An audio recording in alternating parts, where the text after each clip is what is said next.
Video করতেছি। একটা দেখো সাদা ফুল দেখা যাইতেছে, কি সুন্দর। দাঁড়া, যা হাঁটো, তুমি হাঁটো, তুমি হাঁটো। কত সুন্দর সাদা ফুলটা দেখা যাইতেছে, ভাল লাগতেছে দেখতে।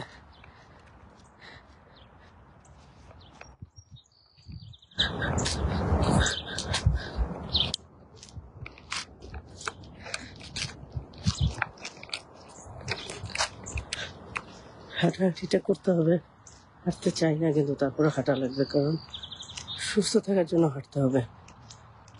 তো ওইটাই চেষ্টা করতেছি, একটু হাঁটতে। ওমরা করে আসার পর খালি সিকই হয়ে যেতেছে। আমার জামাই তো আরো বেশি সিক, অনেক উইক হয়ে গেছে, বেচারা রেস্টের মধ্যে আছে। যাই হোক, আমি চাই আমার নিজেকে সুস্থ রাখতে, এই জন্য আমি হাঁটি।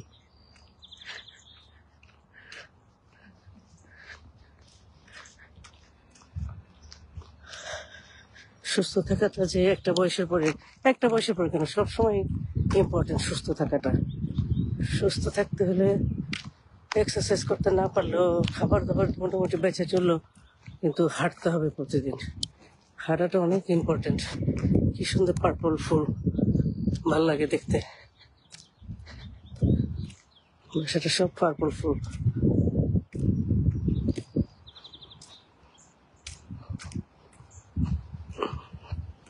ভাল লাগতেছে রাস্তার মধ্যে, এখন গরমও না ঠান্ডাও না, অনেক সুন্দর আবহাওয়াটা, হেবি সুন্দর।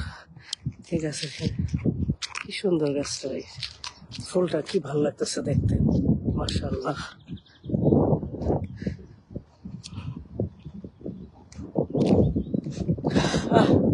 কি সুন্দর বাতাস, মাশাআল্লাহ, খুবই ভাল লাগতেছে।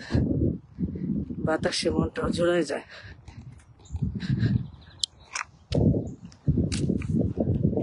প্রতিদিন হাঁটতে হবে, প্রতিদিন সুস্থ থাকার জন্য।